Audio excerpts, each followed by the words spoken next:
जी, बिस्मिल्लाहिर्रहमानिर्रहीम। स्टार्ट करें। हेलो।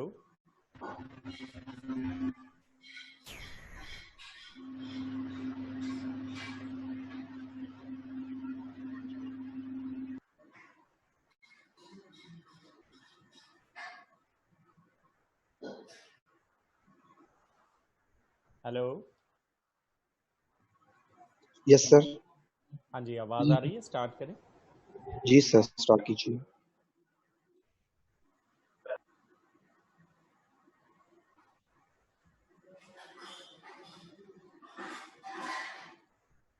जी, हमारा आज का टॉपिक है clinical aspects of bronchial asthma, और इसमें वही हम ट्रेंड देखेंगे कि इसमें थ्योरी बहुत कम कोशिश करेंगे हो और ज़्यादातर प्रैक्टिकल हो। तो हमारे ऑब्जेक्टिव्स क्या हैं वो मैं पहले ही शेयर कर चुका था। हम नेक्स्ट मूव करते हैं। तो ये पहला क्वेश्चन है आप लोगों के लिए कि एस्थमा की डेफिनेशन में इनमें से कौन कौन से पॉइंट्स रेलेवेंट है।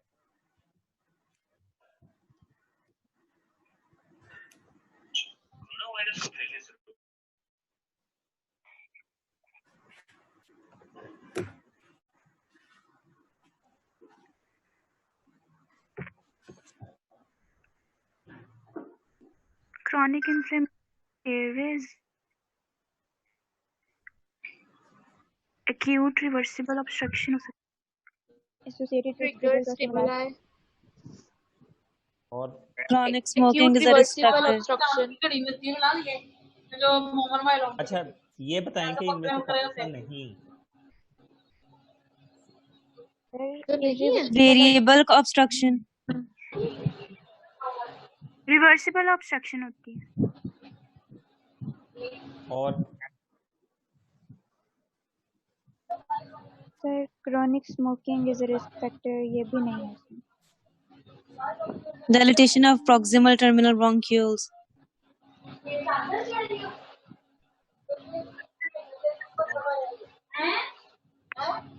सर irreversible obstruction भी नहीं है इसमें।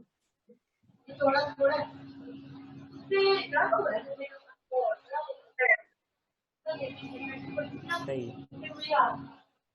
अच्छा जी, ये Acute reversible obstruction acute reversible obstruction नहीं है। होती है ये। होती है। ट्रीटमेंट वगैरह दे सकते हैं जिसको, लेकिन होती जरूर है। एक तरफ तो आप क्रॉनिक इन्फ्लेमेशन कह रहे हैं और दूसरी तरफ एक्यूट रिवर्सिबल ऑब्स्ट्रक्शन कह रहे हैं। सर वेरिएबल ऑब्स्ट्रक्शन आएगा। वेरिएबल ऑब्स्ट्रक्शन आएगा इसमें। सही, तो वेरिएबल ऑब्स्ट्रक्शन तो लिखा हुआ है ऊपर। जी सर, ये ठीक होगा इसमें। ठीक है। तो ये ब्रेनस्टॉर्मिंग का मकसद ये था कि आप कुछ की जो वर्ड्स हैं ना उन आपके जहन में आ जाएं। हम आगे इसको देखते हैं, ये डेफिनेशन देख लें। क्रॉनिक इन्फ्लेमेशन है और इसमें ब्रोंकियल हाइपर रिएक्टिविटी होती है। हाइपर रिएक्टिविटी का मतलब पता है किसी को? जी। उसमें यह है कि नॉर्मल इंडिविजुअल के अंदर अगर कोई स्टिमुलस से एक्सपोजर होगा तो उसका रिएक्शन नॉर्मल होगा, लेकिन एस्थमेटिक के अंदर ज़्यादा रिएक्शन होगा, और वो ज़्यादा रिएक्शन क्या है, उसको ब्रोंकोस्पेज्म डेवलप हो जाएगा। और वेरिएबल डिग्री का क्या मतलब है एयरवे ऑब्स्ट्रक्शन की? सर एपिसोडिक होगी। वेरिएबल ऑब्स्ट्रक्शन का मतलब ये है कि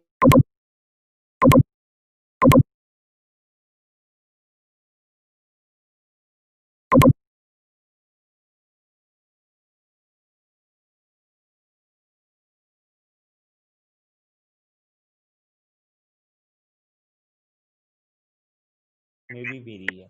तो ये है। और बाकी सिम्टम्स क्या क्या आती हैं? Recurrent episodes of wheezing, breathlessness, chest tightness और कफ पर्टिकुलरली एट नाइट। अच्छा जी, अब हम वापस जाते हैं तो इसमें देख लेते हैं कि क्रॉनिक इन्फ्लेमेशन भी है, वेरिएबल ऑब्स्ट्रक्शन भी है। डायलाटेशन ऑफ प्रॉक्सिमल टर्मिनल ब्रोंक्यूल्स किस डिजीज में होती है? एम्फाइसीमा में। तो ब्रोंकिक्टेसिस। डायलाटेशन ऑफ डिस्टल टर्मिनल ब्रोंक्यूल होती है इन एम्फाइजीमा, और इरिवर्सिबल ऑब्स्ट्रक्शन ऑफ एयरवेज किसमें होती है? COPD सीओपीडी में। और क्रॉनिक स्मोकिंग किसका रिस्क फैक्टर है? COPD क्रॉनिक ब्रोंकाइटिस या सीओपीडी का रिस्क फैक्टर है। एस्थमा का risk factor chronic smoking risk factor नहीं है, इट्स ए ट्रिगर। ठीक है, चले जी, ये डेफिनेशन हो गई। बस ये याद रखिएगा कि ब्रोंकियल आम बंदे से ज्यादा रिएक्शन होता है और उसकी डिग्री वेरिएबल होती है। पैथोफिजियोलॉजी लो जी, इसमें बताएं। IgE contraction, hyperreactivity of glandular tissue, hyperactivity of glandular tissue, smooth muscle contraction, IG, interleukin 5 or IG, interleukin 5, 13, IL-13, IgE, interleukin 1, TNF, IL-5 and 13. अच्छा, इनमें कौन सी चीज एस्थमा से रिलेटेड नहीं है? terminal bronchial, terminal bronchial, और dilation of IL-1, terminal TNF alpha. सही। अच्छा, इसमें से ये दो चीजें रिलेटेड नहीं है, तो ये किस चीज से रिलेटेड है? Emphysema. और interleukin 1 tumour necrosis factor alpha और इंटरल्यूकिन 3 ये सीओपीडी के मार्कर्स हैं। ठीक है, और इंटरल्यूकिन 5 और इंटरल्यूकिन 3 एस्थमा के मार्कर्स हैं। अच्छा, इन दोनों मार्कर्स का जिक्र करने का मकसद ये था कि both COPD and asthma are chronic diseases, लेकिन एस्थमा में वेरिएबल ऑब्स्ट्रक्शन होती है, सीओपीडी में परमानेंट ऑब्स्ट्रक्शन होती है। डिफरेंट क्यों होती है? क्योंकि इंटरल्यूकन्स का फर्क है। ठीक है, याद रहेगा। Yes, sir. ये रिपीट कीजिएगा तो। इंटरल्यूकिन 5 और इंटरल्यूकिन 13 एस्थमा में रिलीज होते हैं, और इंटरल्यूकिन 1 और इंटरल्यूकिन 13 ट्यूमर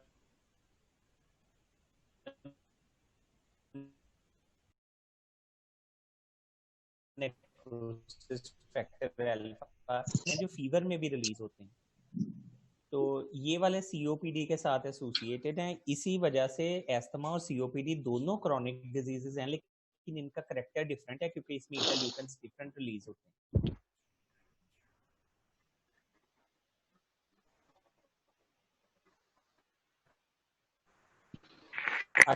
एक तो स्मूथ मसल्स उनकी कॉन्ट्रैक्शन हो जाती है पैथोफिजियोलॉजी में, सेकंड म्यूकोजल एरिया की हाइपरट्रॉफी हो जाती है, और थर्ड ग्लैंडुलर सेक्रीशन ज़्यादा आना शुरू हो जाती है। तो इसमें आप देख सकते हैं कि दो तरह का है। हम सबको पता है कि शुरू में जो एस्थमा होता है वो टाइप 1 हाइपर सेंसिटिविटी की वजह से होता है, और लेटर फेजेस में फिर आगे ईओसिनोफिल्स, न्यूट्रोफिल्स वो आते हैं। और एस्थमा आईजी वाला फेज है रिवर्सिबल फेज, और दूसरा फेज है वो क्रॉनिक फेज है, और इसमें स्मूथ मसल हाइपरट्रॉफी और हाइपर एक्टिविटी होती है। अच्छा जी, एस्थमा की प्रेवलेंस के बारे में आपका क्या ख्याल है? सर फैमिली हिस्ट्री नहीं, आई मीन कि आपके ख्याल के मुताबिक एस्थमा अगर दुनिया में देखा जाए तो डिजीजेस में किस नंबर पे आता है? फ्यूचर में ये बढ़ेगा, कम होगा, किस तरह? इस बारे में कुछ आइडिया है? सर फ्यूचर में इंक्रीज होगा। Asthma is on the rise, और इतना ज्यादा है स्पेशली यूरोपियन कंट्रीज में कि ये हर थर्ड पर्सन को वहां पर एस्थमा मौजूद है। सर इस्लामाबाद में भी बहुत ज्यादा है, क्योंकि यहाँ पे बिल्कुल सही। और इसके अलावा और क्या इसके फैक्टर्स हैं जिन जिन इलाकों में ये ज्यादा होता है? एक तो पोलन्स हो गए, और इसके अलावा घर के अंदर जो पेट से हो सकता है, हाउस डस्ट सर कारपेट्स वगैरह से होता है, कारपेट्स वगैरह से हो सकता है। तो इन सारी चीजों को डिस्कस करने का मकसद क्या है? तो अवॉइड किया जाए। हाँ, बिल्कुल। नॉन फार्माकोलॉजिकल ट्रीटमेंट में सबसे पहला यही है कि आपने ट्रिगर्स को स्टॉप करना है। ओके, ये एपिडेमियोलॉजी का एक है कि वर्ल्ड वाइड 300 मिलियन पीपल उनको एस्थमा है, और इट्स प्रेवलेंस इज इंक्रीजेस, और 1 in 20 people in the world now have asthma, और prevalence अभी आपसे हुआ कि इंग्लिश स्पीकिंग कंट्रीज और यूरोपियन कंट्रीज वहाँ पे काफ़ी ज़्यादा है। इटियोलॉजी क्या है अस्थमा की, इसमें से बताएं कौन सी है कौन सी नहीं। genetics,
तो कौन से फैक्टर्स इंपॉर्टेंट रोल प्ले करते हैं genetic asthma factors, genetic environmental करते हैं, एनवायरमेंटल करते हैं। Immunologic factor. ठीक है, और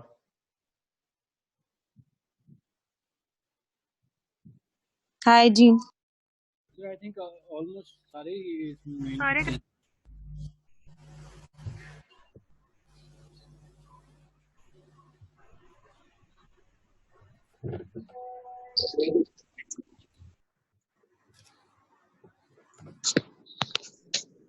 एक्सक्यूज मी सर। जी जी सर आपको दोबारा लॉग करना पड़ेगा रिकॉर्डिंग के लिए। अच्छा मैं करता हूँ। Thank you sir.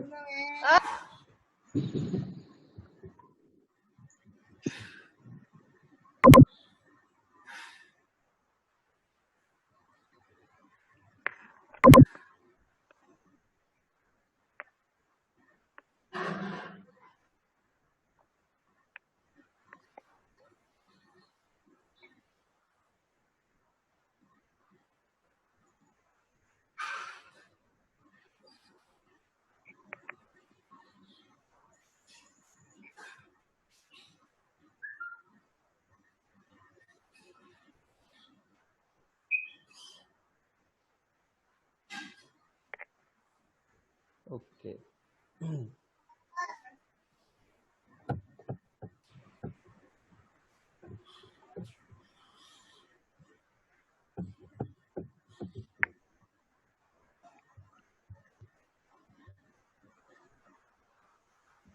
ठीक है जी, तो अब हम आगे चलते हैं। तो तमाम जो इम्यूनोलॉजिकल मैकेनिज्म्स हैं, कौन से इम्यूनोलॉजिकल मैकेनिज्म इसमें होते हैं इटियोलॉजी में?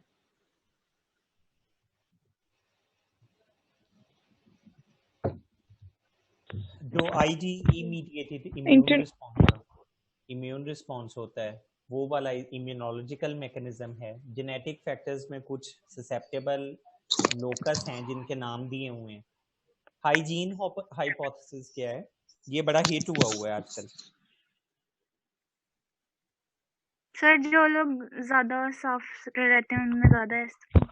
जी, ये हाइपोथेसिस ये है कि यूरोपियन कंट्रीज में अस्थमा इसलिए ज़्यादा है कि वहाँ जो बच्चे हैं उनको हमारे इलाकों की तरह, बल्कि अब तो हमारे इलाकों में भी शुरू हो गया कि एक्सटर्नल एनवायरनमेंट के साथ कोई कांटेक्ट नहीं है। They are more liable to expose to bacterial toxin, less liable to exposure to bacterial toxin.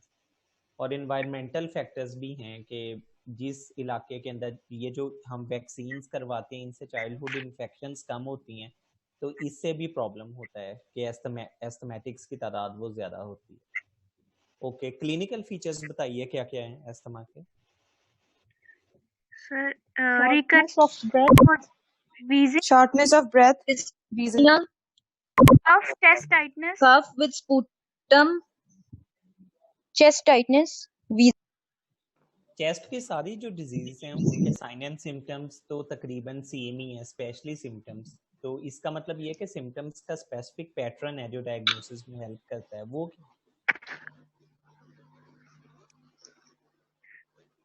wheezing, chest tightness, देखें, breathlessness and cough. Shortness of breath, chest tightness, wheeze, ये COPD में भी आ सकती है और कफ भी सीओपीडी में आ सकती है। तो आप सर एस्थमा जो और एस्थमा के सिम्टम्स हैं वो डायर्नल अपीयर होते हैं, डायर्नल सिम्टम्स होते हैं हर 24 आवर्स बाद।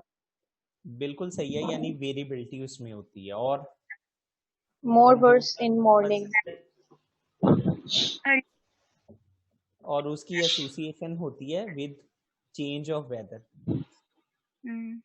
ठीक है, और हमारे एरियाज में पोलन सीजन में और गंदम की कटाई के सीजन में वो बढ़ जाती हैं सिम्टम, सीओपीडी में ऐसा नहीं होता। तो पैटर्न ज़्यादा इम्पॉर्टेंट है। और कीवर्ड्स क्या हैं क्लिनिकल, वो यही हैं कि पेशेंट की वेरिएबिलिटी भी होती है साइन एंड सिम्टम में, और विद द वेदर इसमें चेंजेस भी होती हैं। तो ये सारी हैं, इसमें इंटरमिटेंट हैं सिम्टम्स, कभी हो गई कभी ख़त्म हो गई, एपिसोडिक के एक दफ़ा हो गई फिर बाद में, और सीजनल का मतलब ये है कि वेदर के साथ एसोसिएटेड, और स्पेसिफिक ट्रिगर्स जैसे पोलन्स हैं, कोल्ड एयर है, या आंधी चली उसके बाद मसला स्टार्ट हो गया, तो ये सारे ट्रिगर्स हैं उसके। अच्छा, एस्थमा की एक स्पेसिफिक टाइप है जो इसको कहते हैं कफ वेरिएंट एस्थमा, उसमें कोई वीज नहीं आती, कोई चेस्ट टाइटनेस नहीं होती, सिर्फ पेशेंट को ड्राई कफ होती है जो किसी चीज से सही नहीं होती, तो इसको हम कफ वेरिएंट एस्थमा कहते हैं। अच्छा जी, साइंस क्या क्या हैं ये देखें, इसमें एक हाईलाइट किया हुआ है, इसके बारे में इल्म है आपको? ड्यूरिंग इंस्पायरेशन सिस्टोलिक प्रेशर का जो सिस्टोलिक ब्लड प्रेशर होता है उसका आ जाता है, वो एकदम रुक जाता है, ऑलमोस्ट 10 मिलीमीटर तक मर्क्यूरी का फर्क पड़ता है। नॉर्मली ये होता है कि जब हम एक्सपायर करेंगे तो उस वक्त हमें अगर हम स्टेथोस्कोप से चेक करें तो हमें साउंड सुनेगा, और इंस्पायरेशन है उसमें वो नहीं सुनेगा। एक ऐसा पॉइंट आता है जब हम ब्लड प्रेशर चेक करते हैं, तो ये इन दोनों का फ़र्क usually 5 to 10 millimetre of mercury होता है, लेकिन फ़र्क अगर ज़्यादा हो जाए तो उसको पल्सस पैराडॉक्सिस कहते हैं। इसकी डिटेल तो क्लिनिकल मेथड्स की बुक में मिल जाएगी, लेकिन पल्सस पैराडॉक्सिस अगर आपको स्नेरियो आएगा तो उसमें रेस्पिरेटरी जो इनसफिशिएंसी है उसका करेक्टरिस्टिक फीचर होगा। ये ना सिर्फ सवेयर एस्थमा बल्कि सवेयर सीओपीडी, एआरडीएस, उन सब में पल्सस पैराडॉक्सिस आपको पॉजिटिव मिलेगा। It's not specific for asthma. तो एक्सेसरी मसल्स कौन से होते हैं? Diaphragm, assist in respiration, muscles which assist in respiration. हाँ, कौन कौन से होते हैं? ट्रेपीजियस, सही, ट्रेपीजियस और ट्रेपीजियस, स्केलनी मसल्स। स्केलेनी मसल्स, ठीक है। अच्छा जी, एक एस्थमेटिक पेशेंट है और उसको सवेयर एस्थमा है। एज ए डॉक्टर आपने उसको इवेलुएट किया, लेकिन पेशेंट का रेस्पिरेटरी रेट 14 पर मिनट है, इसका क्या मतलब है?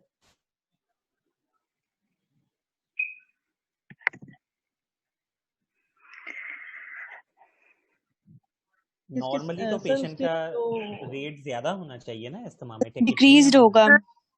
muscle सर इसमें उसके ना वो फटीग की तरफ चले गए हैं। हाँ, it is the जो time to accessory put muscle patient है। on, हाँ, it's time to put patient on ventilator। ठीक है, क्योंकि अगर रेस्पिरेटरी वो फेलियर की तरफ जाना शुरू हो जाता है। हाँ बिल्कुल, अगर पेशेंट बहुत ज्यादा तेजी से रेस्पिरेशन करेगा तो एक टाइम ऐसा आएगा कि उसके मसल फटीग हो जाएंगे और उसकी एफर्ट खत्म हो जाएगी। एट दैट टाइम उसका रेस्पिरेटरी रेट नॉर्मल से भी कम चला जाएगा, and this is a red flag sign. और सिमिलरली सिवियर केसेस के अंदर वीज भी नहीं आपको मिलेगी। इसकी क्या रीजन है? क्योंकि वो रेस्पिरेशन थक गया ना, वो तो अब वो सांस नहीं ले सकेगा, तो वीज कैसे सुनेंगी? क्लासिफिकेशन जी ये सर। कुछ जी। एटोपिक एस्थमा क्या होता है? जेनेटिकली प्रीडिस्पोजिशन, एलर्जन से स्टिमुलेट हो। बिल्कुल सही, यानी ये टाइप 1 हाइपरसेंसिटिविटी आईजी से रिलेटेड होता है, और most of the time you will find it in young age, छोटी उम्र के बच्चों में होता है। 3, 4, 5 साल की उम्र से स्टार्ट हो जाता है, फिर एडोलेसेंट तक आगे चलता रहता है, और बाद में कुछ इम्प्रूव कर जाते हैं, कुछ में सारी उम्र के लिए चलता है। तो इट इज एटोपिक एस्थमा। और कोई टाइप याद है आपको? नॉन एटोपिक भी होता है, ऑक्यूपेशनल भी होता है, एक्सरसाइज इंड्यूस भी होता है। जी, नॉन एटॉपिक एस्थमा वो होता है जिसको हम इंट्रिंसिक एस्थमा कहते हैं and it is non immunological.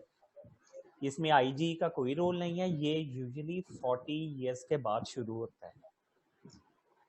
ठीक है, तो ये बड़ा करेक्टरिस्टिक डिफरेंस है एटॉपिक एस्थमा और non atopic asthma. Non atopic asthma COPD का बहुत बड़ा राइवल है इन डिफरेंशियल डायग्नोसिस। अगर आपके पास एक पेशेंट आता है जिसकी एज 40-45 ईयर है, तो उसमें अगर आप सीओपीडी बना रहे हैं तो आप उसमें नॉन एटॉपिक एस्थमा भी बना सकते हैं, क्योंकि वो स्टार्ट ही 40 ईयर्स की एज में होता है। एस्पिरिन इंड्यूस्ड एस्थमा, ये भी ज्यादा बच्चों में होता है, और इसकी सबसे खास बात क्या होती है कि इसमें अर्टिकेरिया और नेजल पॉलिप्स भी होते हैं।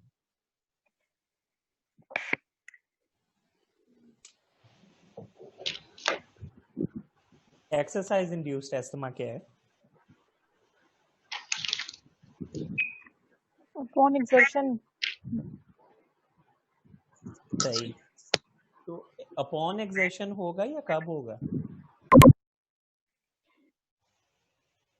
ड्यूरिंग एक्सरसाइज नहीं होता, मतलब ड्यूरिंग एक्सरसाइज नहीं ये होता, 6 minute of strenuous exercise. After exercise ये डेवलप होता है। और इसकी कॉज क्या है? Loss of water. हाँ, and exposure to cold air. Plus oxygen. ठीक है, और एक्सरसाइज इंड्यूस्ड एस्थमा की ट्रीटमेंट क्या है? बीटा ब्रोंकोडाइलेटर बिफोर एक्सरसाइज, और आप उसको मोंटिल्यूकास्ट भी दे सकते हैं before exercise. 10 minutes before exercise दे दे तो काम ठीक रहेगा। ऑक्यूपेशनल एस्थमा क्या है?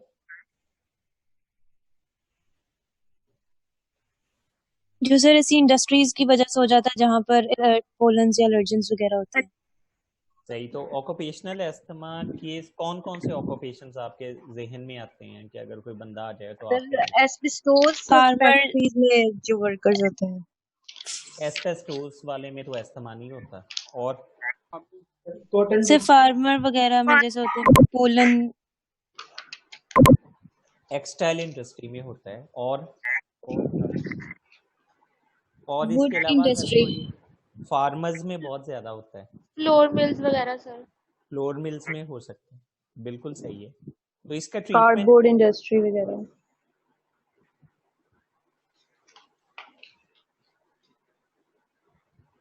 ऑक्यूपेशनल एस्थमा में सबसे इम्पोर्टेंट चीज़ या तो है कि आप चेंज ऑफ ऑक्यूपेशन कर लें, अदरवाइज आप एक स्पेसिफिक मास्क होता है जिसको रेस्पिरेटर बोलते हैं, ये मूवीज़ में अक्सर है ना, स्पाइयों ने या आर्मी ने पहना होता है जब वो स्मोक के अंदर जाने लगते हैं, मास्क पूरे फेस को कवर कर रहा होता है।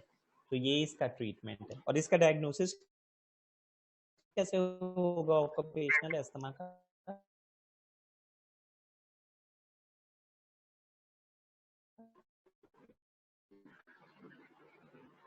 छुट्टी मिलेगी अपने काम से, वो कहेगा कि मैं बिल्कुल ठीक हो गया। ब्रिटल एस्थमा क्या है?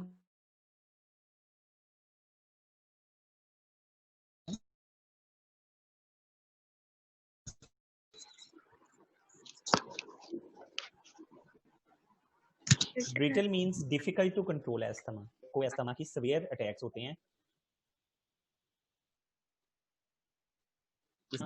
अगर किसी को हो जाए तो इट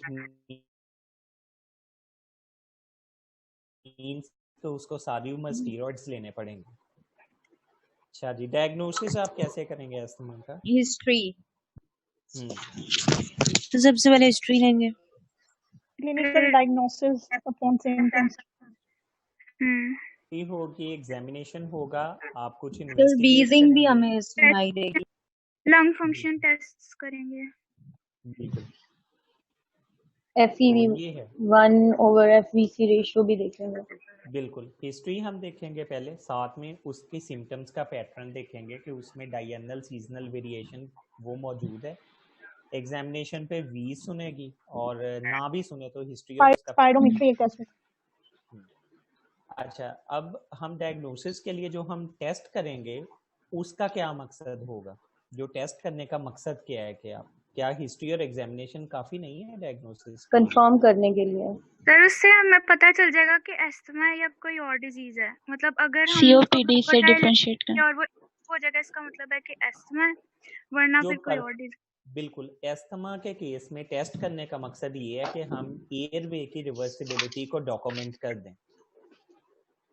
अगर पेशेंट को वीज आ रही है तो आप उसको ब्रोंकोडाइलेटर देंगे तो पेशेंट उसका बेहतर हो जाएगा FEV1, ठीक है, यानी रिवर्सिबिलिटी आ जाएगी। या अगर पेशेंट बिल्कुल नॉर्मल है और आप उसको कोई ऐसी चीज देते हैं जो एयरवे को इरिटेट करती है तो उसके एयरवे की नैरोइंग हो जाएगी। समझ आ रही है ना बात की? जी सर। यानी या तो आप नैरो एयरवे को कोई दवाई देंगे वो ओपन हो जाएगा, या ओपन एयरवे को किसी इरिटेंट से इंड्यूस करेंगे तो वो नैरो हो जाएगा। दोनों केसेस में वेरिएबिलिटी आ जाएगी रीडिंग्स में। तो ये हमारा टेस्ट करने का मकसद है। जब ये हम देख लेंगे तो हम एस्थमा लेबल कर देंगे। COPD में ऐसा नहीं होता। सो वेरिएबिलिटी को चेक करना हमारा मकसद है। तो कौन कौन सी इन्वेस्टिगेशन आप वेरिएबिलिटी चेक करने के लिए करेंगे?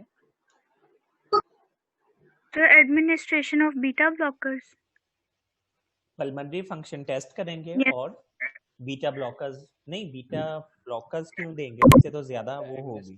Beta agonist, sorry, bronchodilator.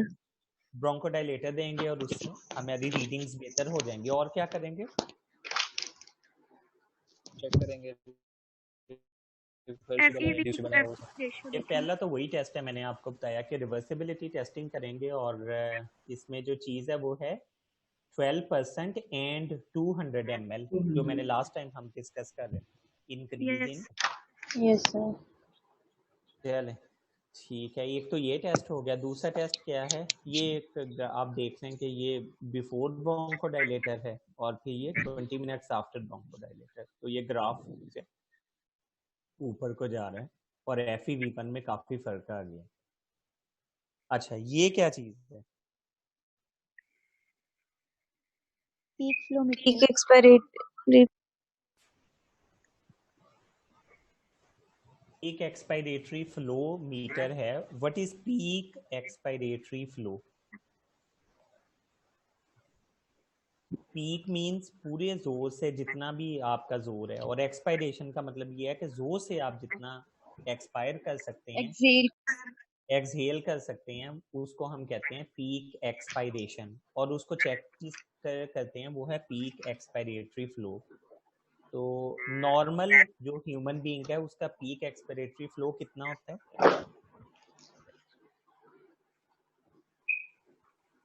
It depends upon age, height and ethnicity. लेकिन एशियंस के अंदर जो आपका एज ग्रुप है उसके मुताबिक peak expiratory flow should be 500 litres per minute, 500 litre per minute.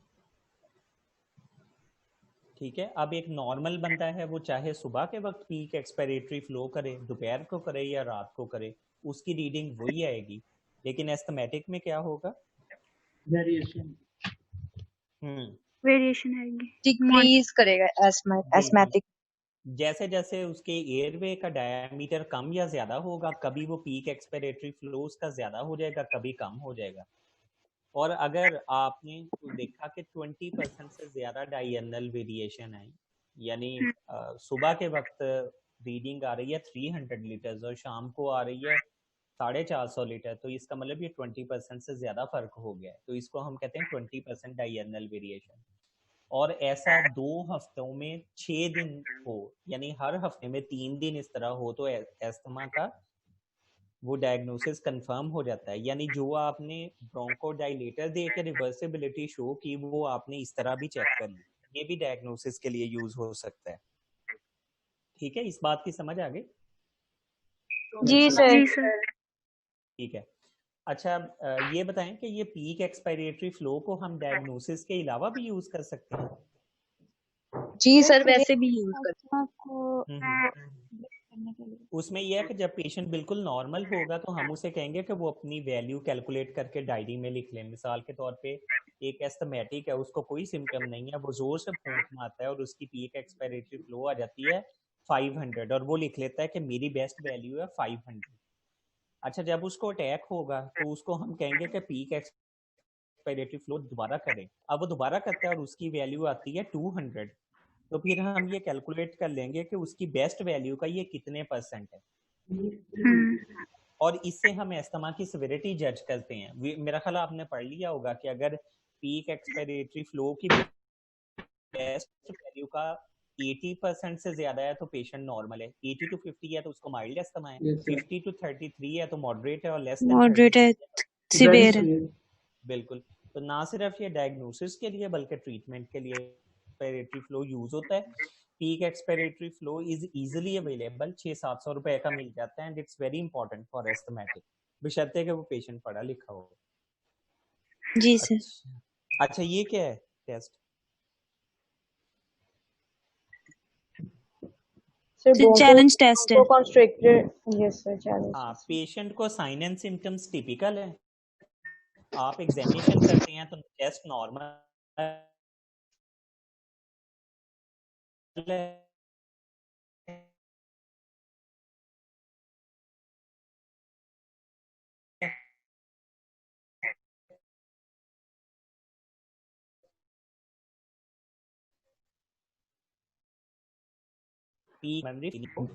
ठीक है, और इसका रिजल्ट क्या निकलेगा? ये दोनों रेस्पिरेटरी इरिटेंट्स है, जैसे ही ये एयरवे के अंदर आएंगे एयरवे की नैरोइंग हो जाएगी, ब्रोंको कंस्ट्रिक्शन हो जाएगी। तो अगर वो ब्रोंको कंस्ट्रिक्शन प्रूव हो जाए और यानी ये मेडिसिन देने से पहले और बाद में 20% का डिफरेंस आ जाए तो बस ठीक है, इसका मतलब कि पेशेंट को एस्थमा मौजूद है। ठीक है यस सर। सर बुक में लिखा इसमें तो कोई प्रॉब्लम नहीं। जी जी सर बुक में लिखा मैनिटोल भी यूज कर सकते हैं, डाययूरेटिक मैनिटोल भी यूज कर सकते हैं। हाँ जी, डिफरेंट आप चीज़ें यूज़ कर सकते हैं, इट्स अकॉर्डिंग टू यू जो भी आप ना, लेकिन ये टेस्ट करने से पहले आपके पास आईसीयू की फैसिलिटी होनी चाहिए, ठीक है, क्योंकि हो सकता है कि नॉर्मल पेशेंट को आप मेथाकोलिन दें और उसका एयरवे की इतनी नैरोइंग हो जाए कि उसको सीवियर एस्थमा का अटैक हो जाए। तो इसलिए हम नॉर्मली ये टेस्ट ना बड़ी मुश्किल से, अगर डायग्नोसिस बिल्कुल ना बन रहा हो तो तब परफॉर्म करते हैं, वो भी अगर आईसीयू की फैसिलिटी मौजूद है। अच्छा जी, ये अदर इन्वेस्टिगेशंस हैं, इनमें सारी तकरीबन कोई आप इतनी ज़्यादा वो इम्पोर्टेंट नहीं है, सवाई इनके ये नॉर्मल इओसिनोफिल काउंट कितना होता है ब्लड में? सर भूल गया। हाँ जी, 2 to 3% तक होता है, अगर इससे ज़्यादा हो तो इसका मतलब कि पेशेंट को या इओसिनोफिलिक डिजीज है या उसको पैरासाइट इन्फेक्शन, उसमें भी इओसिनोफिल काउंट ज़्यादा होगा। अच्छा ये क्या है? Fraction of exhaled nitric oxide. Nitric oxide, बिल्कुल, fraction of exhaled nitric oxide एक लेटेस्ट इन्वेस्टिगेशन है। इसमें एस्थमेटिक पेशेंट के वो एक्सहेलेशन में चेक कर लेते हैं कि नाइट्रिक ऑक्साइड कितना है, तो अगर 50 पार्ट्स पर बिलियन से ज़्यादा हो, एक वैल्यू है 50 पार्ट्स पर बिलियन, तो उसका एस्थमा प्रूव हो जाता है। अच्छा जी, अब ट्रीटमेंट की तरफ आ जाते हैं।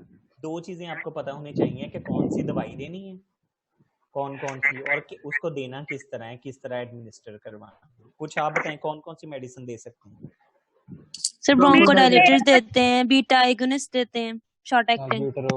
अच्छा मैं 2 टर्म्स बोलता हूँ, ये आपको आती हैं, कंट्रोलर एंड रिलीवर। क्या?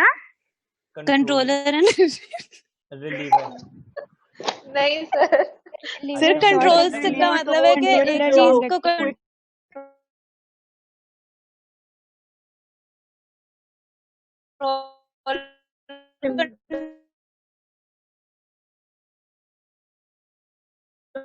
रिलीवर का एक बस बंदा बोले। यस 1% एफएससी के बच्चों को पढ़ाया जा रहा है। बिल्कुल सर ये हमने से कुछ एफएससी नहीं की हुई। अच्छा, कंट्रोलर वो ड्रग है जो सिम्टम्स को कंट्रोल करती है,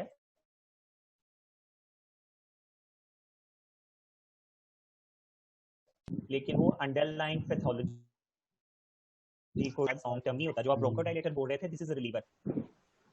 यस जी सर। यानी फौरी तौर पे उसको मसला हुआ, उसने इनहेलर से वो ब्रोंकोडायलेटर लिया, उसकी ब्रोंकोडायलेशन हो गई, दिस इज रिलीवर। कंट्रोलर क्या है? स्टीरॉइड्स क्या करते हैं, वो अंडरलाइन जो इन्फ्लेमेशन है उसको कंट्रोल करते हैं। इसीलिए अगर किसी पेशेंट को सिम्टम्स नहीं भी आ रहे तो उसको लो डोज स्टीरॉइड लेने चाहिए, क्योंकि वो अंडरलाइन इन्फ्लेमेशन को कंट्रोल में रखते हैं। ठीक है। अच्छा जी, तो ये मेन कॉन्सेप्ट है ना, ये है। कुछ और आप बता सकते हैं controller? Sir oxygen direct that not a drug. आप दे सकते हैं, मॉन्टेल्यूकास दे सकते हैं, और इसके अलावा थियोफाइलिन ये सारे, और रिलीविंग की टाइप बता दें कौन कौन सी होती है। बीटा 2 एगोनिस्ट होते हैं, वो कौन कौन से होते हैं? बीटा एगनिस्ट और एंटीकोलिनेर्जिक। शॉर्ट एक्टिंग होते हैं, कुछ लॉन्ग एक्टिंग होते सर शॉर्ट एक्टिंग। हैं। तो लॉन्ग एक्टिंग भी यूज होते हैं अस्थमा की ट्रीटमेंट में? यस सर, बट वो स्पेसिफिक कंडीशन में। सही है। नाम कुछ बता सकते हैं कि लॉन्ग एक्टिंग बीटा एगोनिस्ट कौन कौन से हैं? Sir salmeterol, formoterol. हाँ जी, साल्मेट्रोल है, फॉर्मोट्रोल, यस। ठीक है। और what are long acting muscarinic antagonist? Muscarinic antagonist ipratropium short acting है। टायोट्रोपियम। टायोट्रोपियम बिल्कुल सही है, ठीक है। तो ठीक है, ये मतलब कॉन्सेप्ट बुनियादी वही चेक करना था, वो ठीक है आप लोगों का, ठीक है। अच्छा, जब भी पेशेंट आएगा ना तो हम उसको सिम्टम्स के मुताबिक चेक करेंगे। अगर इसका बस मैं सिंप्लीफाइड एक लाइन में बताऊंगा कि अगर पेशेंट को सिम्टम्स डे टाइम में महीने में 2 टाइम से कम आ रहे हैं और नाइट में पूरे महीने में एक आध दफ़ा आ रहे हैं तो वो माइल्ड एस्थमा है। और अगर उसको 4 दफ़ा आ रहे हैं पूरे महीने में दिन के वक्त और एक दफ़ा से ज़्यादा दफ़ा रात को आ रहे हैं तो ये पार्शली उसका ज़रा वर्सेंट एस्थमा है। और पुअरली कंट्रोल्ड एस्थमा वो है जिसमें आपके पास पेशेंट आएगा, उसको हर रोज सिम्टम्स आएंगे और रोजाना रात को उसकी आंख खुलेगी ड्यू टू सिम्टम्स। अच्छा, ये आपको हिंट ये दे दूं कि जब आप लॉन्ग केस करेंगे या शॉर्ट केस करेंगे तो आपके पास वही वाले पेशेंट आएंगे जिनको अनकंट्रोल्ड एस्थमा होगा। You don't have to calculate, दाखिल वही होता है जिसका एस्थमा अनकंट्रोल्ड, ठीक है। और अनकंट्रोल क्या होता है कि जिसको रोजाना सिम्टम्स आए, हफ्ते से 4 दफ़ा, एक हफ्ते में 4 दफ़ा नाइट टाइम सिम्टम्स आए, उसको लिमिटेशन ऑफ एक्टिविटीज़ हो, बार बार उसको ब्रोंकोडाइलेटर यूज करना पड़े और FEV1 60% से कम हो, तो इसको हम अनकंट्रोल्ड एस्थमा कहते हैं, ठीक है। ये लास्ट थ्योरेटिकल स्लाइड है, इसमें हम देख सकते हैं कि हम किस तरह मैनेजमेंट को स्टार्ट करेंगे। तो स्टेप 1 पे हम ये करते हैं कि पेशेंट को लो डोज में इनहेल्ड कॉर्टिकोस्टेरॉइड और साथ में फॉर्मेट्रोल देंगे, ठीक है। इस फॉर्मेट्रोल को हम लाबा भी कहते हैं। लाबा स्टैंड्स फॉर लॉन्ग एगोनिस्ट। अच्छा, इसकी फॉर्मेट्रोल की खासियत क्या है इसको देने की? यहाँ हम साल्मेट्रोल क्यों नहीं दे देते? क्योंकि फॉर्मेट्रोल का एक्शन बहुत जल्दी स्टार्ट होता है और रहता देर तक है, तो ये लॉन्ग एक्टिंग भी है लेकिन इसका ऑनसेट शॉर्ट एक्टिंग भी है। तो इसकी मौजूदगी में हमें अलहदा से वेंटोलिन नहीं देना पड़ता, साल्ब्यूटामोल नहीं देना पड़ता, ठीक है। ओके। जो करंट थेरेपी है वो फॉर्मेट्रोल की तरफ जा रही है। आइंदा 1-2 साल में जितनी भी फॉर्मुलेशंस होंगी दे विल ऑल कंटेन फॉर्मेट्रोल। अच्छा, एज नीडेड बेसिस पर है स्टेप 1 में। स्टेप 2 में यानी अगर सिम्टम ज्यादा आ रही हैं तो आप डेली बेस पर देंगे, यही ड्रग देंगे, ICS और फॉर्मेट्रोल, ठीक है। और जो स्टेप 3 है उसमें भी यही आप कॉम्बिनेशन वो कर सकते हैं, लेकिन अगर कंट्रोल ना हो तो आप इसमें ऐड कर सकते हैं ये नीचे लो डोज ICS फॉर्मेट्रोल। स्टेप 4 में मीडियम डोज पे आ जाता है और ICS और लाबा, और स्टेप 5 में फिर हाई। अच्छा, ये low dose inhaled corticosteroid, medium dose और हाई डोज का क्या मतलब है?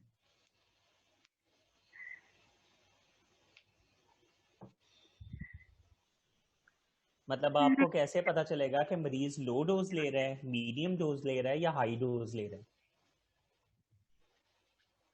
अच्छा, ये डिपेंड करता है कि स्टीरॉइड्स के कितने वो पफ ले रहा है। मोस्टली जो स्टीरॉइड्स मार्केट में आते हैं उसमें स्ट्रेंथ होती है 250 माइक्रोग्राम। तो अगर कोई बंदा 250 माइक्रोग्राम ले रहा हो इनहेल्ड कॉर्टिकोस्टेरॉइड, यानी जो इनहेलर होता है उसकी पावर लिखी होती है 250 माइक्रोग्राम, इट मींस एक पफ में 250 माइक्रोग्राम डोज होगी। तो अगर वो एक पफ ले रहा है तो वो लो डोज है, 2 पफ ले रहा है तो वो मीडियम डोज है, और अगर 3 या 4 पफ ले रहा है तो वो हाई डोज है। And you can ask the patient के आपका कितने पफ आप यूज करते हैं, तो आपका मसला कंट्रोल होता है, उससे आपको अंदाजा हो जाएगा कि वो करंटली क्या मेडिसिन ले रहे हैं। ठीक है। अच्छा, ये मैं अभी आप रिकॉर्ड भी कर रहे हैं, मैं प्रोवाइड भी करूंगा। ये सबसे इम्पोर्टेंट चीज है इसकी अस्थमा की मैनेजमेंट की। चलिए, डिफरेंट ग्रुप्स आपने बता दिए, SABA LABA anticholinergics, aminophylline, mast cell stabilisers. ठीक है। अच्छा, ड्रग्स का मैंने आपको बताना था कि 2 तरह के, एक तो होता है इनहेलर, उसको हम कहते हैं मीटर डोज इनहेलर, जिसके अंदर से स्प्रे की तरह वो पार्टिकल्स निकलते हैं। ठीक है, ये अक्सर बड़ा फेमस है, पहले यूज होता रहा। ठीक है। और एक है ड्राई पाउडर इनहेलर, ये नई किस्म के आए हैं, ये मशीन में डालते हैं और ये सर कैप्सूल रोटा हेलर्स। रोटा हेलर्स, बिल्कुल, इसमें पाउडर होता है। ये आप जब यूज करें इसको ड्राई पाउडर इनहेलर कहते हैं। ठीक है। ये आपने एमडीआई और डीपीआई हिस्ट्री में बताएंगे तो इसका अच्छा इम्पैक्ट आएगा एग्जामिनर पे। अच्छा, ये इनहेलर डिवाइसेस हैं। ये है एमडीआई, ये जो कॉमनली कन्वेंशनल यूज हो रहा है, this is MDI and this one is DPI. ठीक है। और एमडीआई को हम एक डिवाइस के साथ अक्सर यूज करते हैं, इस डिवाइस को हम कहते हैं स्पेसर। ठीक है। ये स्पेसर डिवाइस है, जो बूढ़े लोग हैं वो आराम से इनहेलर को यूज कर सकते हैं। इसका पता ही है क्या? Nebuliser, nebulising machine. This is for emergency measures. तो उन इनहेलर्स और नेबुलाइजर्स में क्या फर्क है?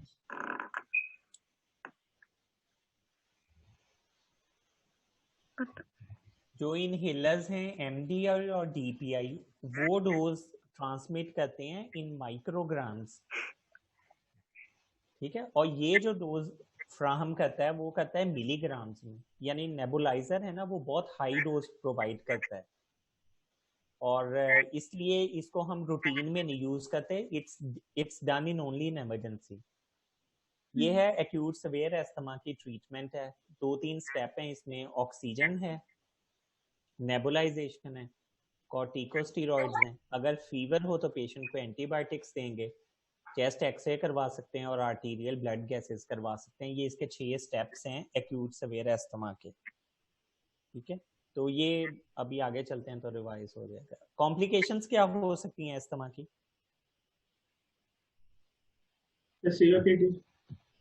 निमोनिया, समटाइम्स पेशेंट को रेस्पिरेटरी फेलियर हो सकता है, patient can die due to acute severe asthma, patient को न्यूमोथोरैक्स डेवलप हो सकता है। ठीक है। तो ये मेजर कॉम्प्लिकेशंस ये हैं। और अब क्वेश्चंस आ गए, ये करें।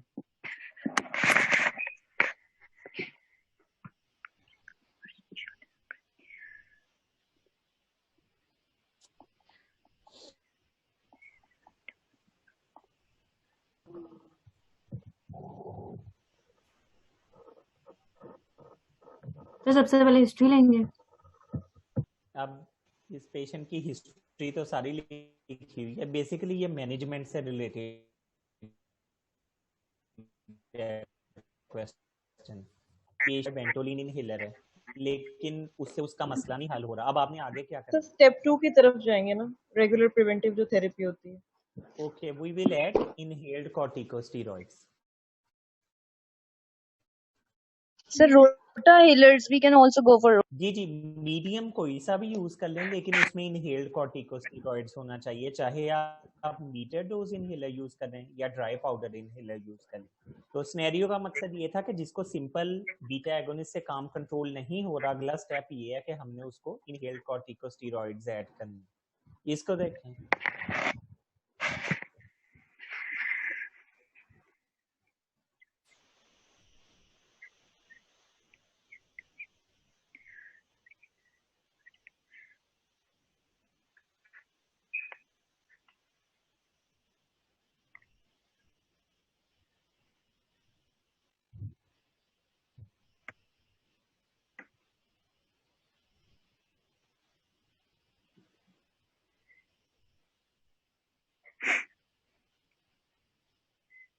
तो इसको वेंटिलेटर पे रख देंगे। अच्छा, नहीं इसका ये एबीजी इसका क्या आपको लगता है, क्या इंटरप्रेट? सर इसकी ऑक्सीजन तो 90 ऑक्सीजन सेचुरेशन कम CO2 हो गई है। saturation कम है। पेशेंट की ऑक्सीजन नॉर्मली कम 100 होती है, 75 है, ठीक है। और कार्बन डाइऑक्साइड पेशेंट की नॉर्मल होती है 40, इसकी है 27। इसका क्या मतलब है? ये पेशेंट के तेजी से सांस ले रहा है तो कार्बन डाइऑक्साइड, हाँ पेशेंट की कार्बन डाइऑक्साइड वॉश आउट हो रही है तेजी सर से फिर सांस लेने। तो ऑक्सीजन भी ज्यादा होनी चाहिए। नहीं उसकी वो सॉरी ब्रोंको कंस्ट्रिक्शन हुई है तो वो जितना भी सांस लेगा तो ऑक्सीजन ज्यादा नहीं होगी क्योंकि कैलिबर डायामीटर कम हुआ है ना उसका। अच्छा जी, पीएच है 7.5, रेस्पिरेटरी अल्कलोसिस है ड्यू टू हाइपर वेंटिलेशन और साथ में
लंग पहले ही हाइपर इन्फ्लेटेड होता है और मजीद एयर अंदर जाती है, बाहर नहीं निकलती, तो इसलिए न्यूमोथोरेक्स होने का चांस होता है।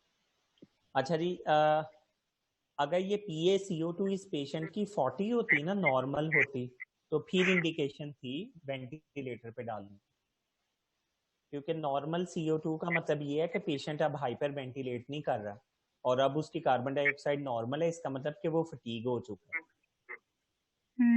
लो जी, इसका देखें question 3।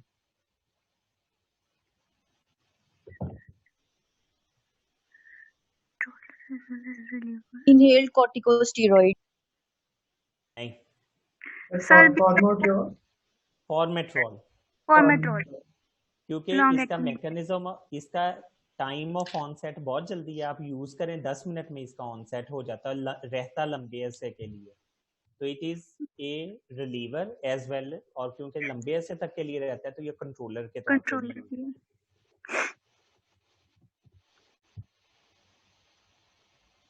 Most common cause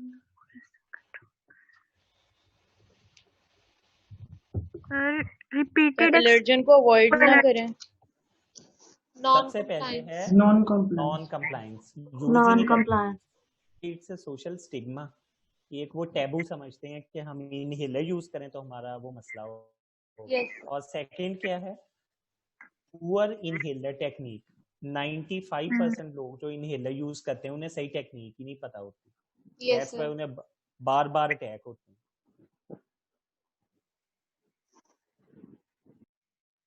question 5,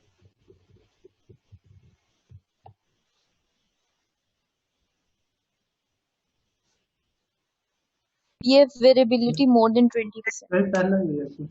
first one PEF variability more than 20%, no, हाँ जी, पीक एक्सपेरेटरी फ्लो, ठीक है। और ये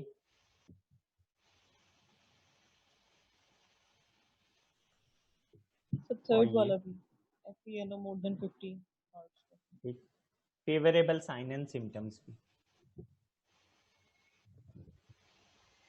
ठीक है जी। ये आपकी बुक्स मेरे ख्याल पुराने पेपरों से ही लिया हुआ है, इसको देखें क्या है।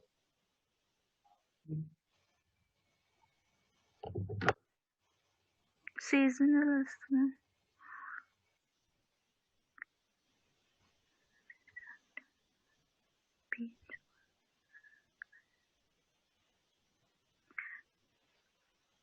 सीजनल अस्थमा इसको। और हम्म, एबीजी से पता चलता है कि मसल फटीग हो चुकी है, इसलिए partial pressure of carbon dioxide जो है वो वो ज्यादा है, 58। वो 40 से ऊपर है।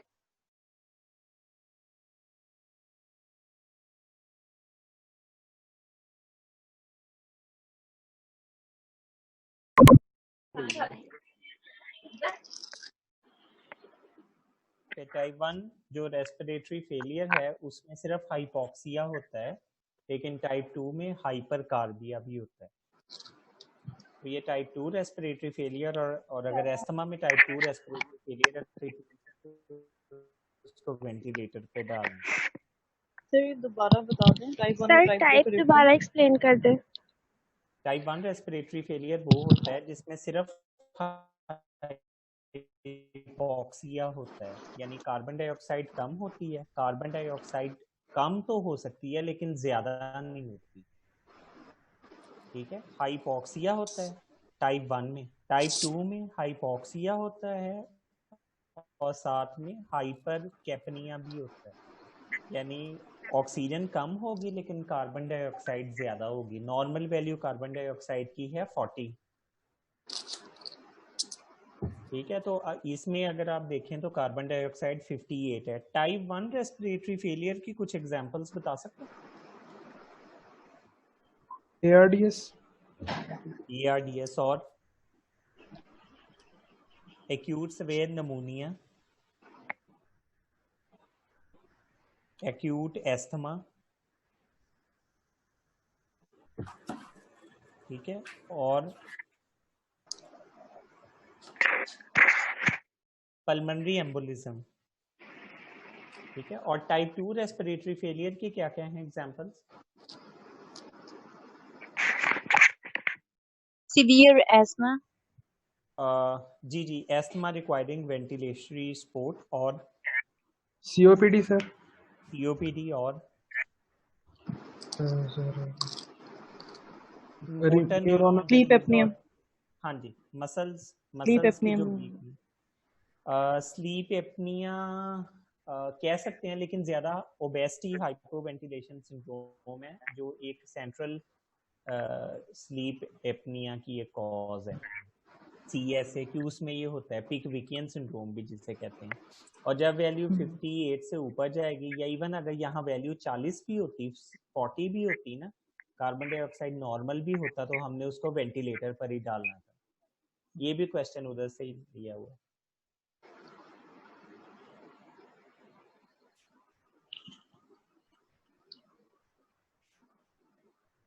इसमें हिंट्स देख लें। Silent on.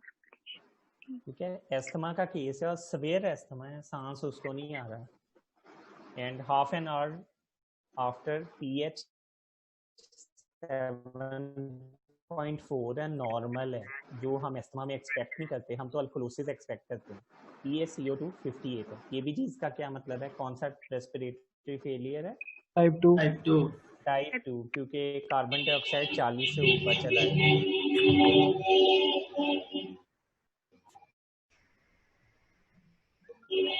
ये इसको देखेंगे, कर सकते हैं।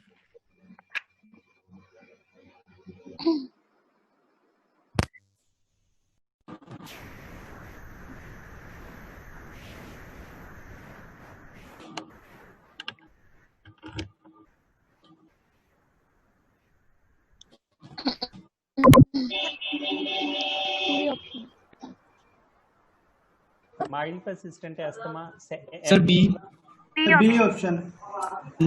ठीक है। ये इसलिए नहीं है कि अगर FEV1 75 से ऊपर है तो वो ऑब्स्ट्रक्टिव एयरवे डिजीज बन नहीं सकती, 70 से नीचे बनती है, ठीक, 1 और मोर टाइम्स पर वीक, ठीक है, ये माइल्ड में ही आता है, ठीक है।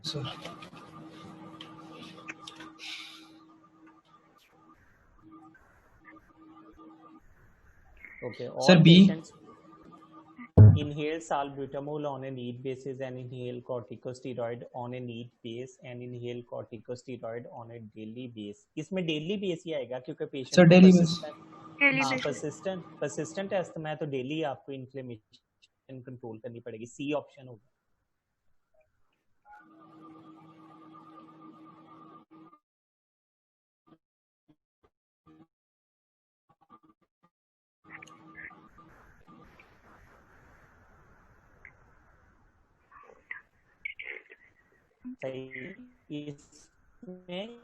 सर ये डिपेंड नहीं करता कि कौन सा हम कॉर्टिकोस्टेरॉइड यूज कर रहे हैं। जी बिल्कुल, इसमें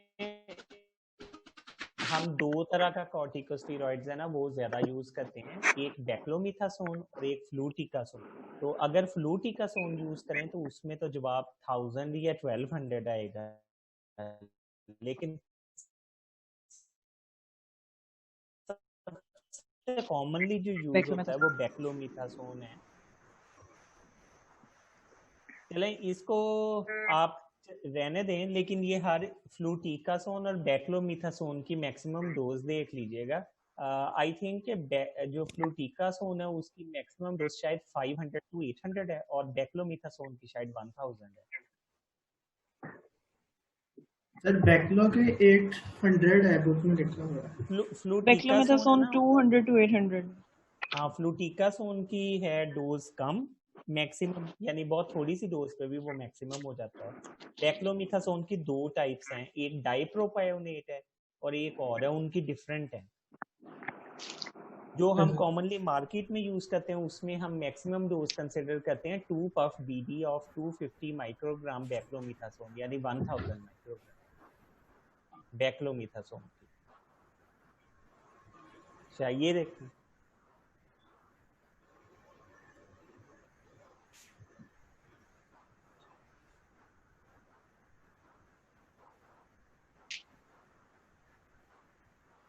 सर डी बिल्कुल ठीक है, यानी पेशेंट है उसको आपने कॉर्टिकोस्टेरॉइड मॉडरेट डोज में दे दिए, इनहेल्ड कॉर्टिकोस्टेरॉइड 400 माइक्रोग्राम, लेकिन उसका मसला हल नहीं हो रहा, तो अब आप इसके साथ लाबा ऐड करेंगे।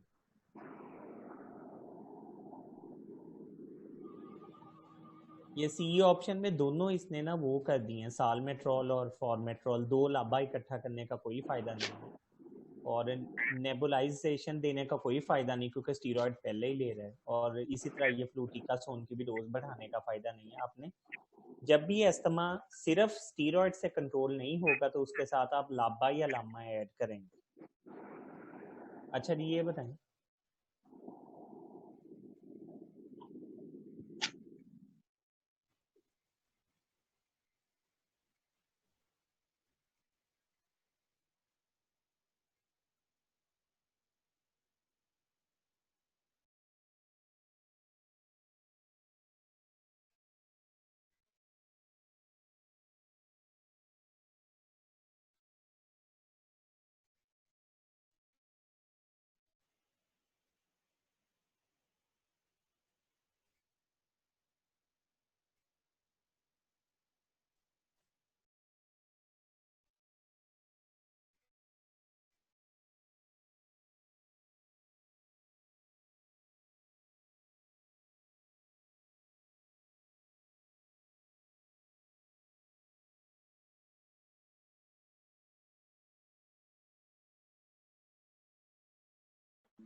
Sir delta D. अच्छा इसका आंसर है Charlie A alpha. Ipratropium bromide inhalation has added benefit to salbutamol. No, इन दोनों में से आपने कोई एक देना होगा, या इप्राट्रोपियम दें या आप साल्ब्यूटामोल दें। बाकी ओरल प्रेडनिसोलोन आपने सिर्फ उन पेशेंट्स को देनी है जिनकी सिविरिटी ज़्यादा है, डोज भी ठीक है, और एंटीबायोटिक्स आपने जिसको भी फीवर हो आपने एंटीबायोटिक देनी है एस्थमा के अगर attack.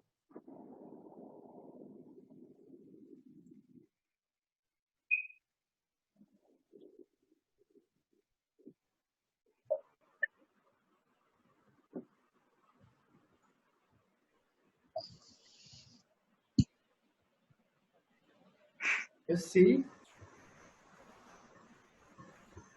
Delta beta sir no idea. अच्छा, इसमें है alpha. Patient tend to be under treated. बहुत सारी लेडीज हैं जब वो प्रेग्नेंट होती हैं तो वो इस ख्याल से कि हमारा इनहेलर बेबी को ना नुकसान पहुंचाए, वो उसको छोड़ देती हैं। ठीक है, सर स्टेरॉइड्स कॉन्ट्राइंडिकेटेड नहीं होते प्रेगनेंसी में फॉर नहीं, इनहेलेशन? जो स्टीरॉइड्स हैं वो आप दे सकते हैं, जो इनहेल्ड फॉर्म में दे सकते हैं। ओरल स्टीरॉइड्स को आपने कोशिश करनी है कि आप बचाएं, क्योंकि पेशेंट को गैस्ट्रिक प्रॉब्लम हो सकता है, उसको कुशिंग और वो सारा ना प्रॉब्लम हो सकता है, उसको हाइपरटेंशन हो सकती है स्टीरॉइड्स की वजह से। तो ओरल स्टीरॉइड्स को हमने बचाना है। और बाकी बीटा एगोनिस्ट का लेबर डिले करने से कोई ताल्लुक नहीं है, और इनहेल्ड कॉर्टिकोस्टेरॉइड की डोज है ना, वो हम ना भी रिड्यूस करें तो कोई मसला नहीं। लौंग, दालचीनी और अदरक।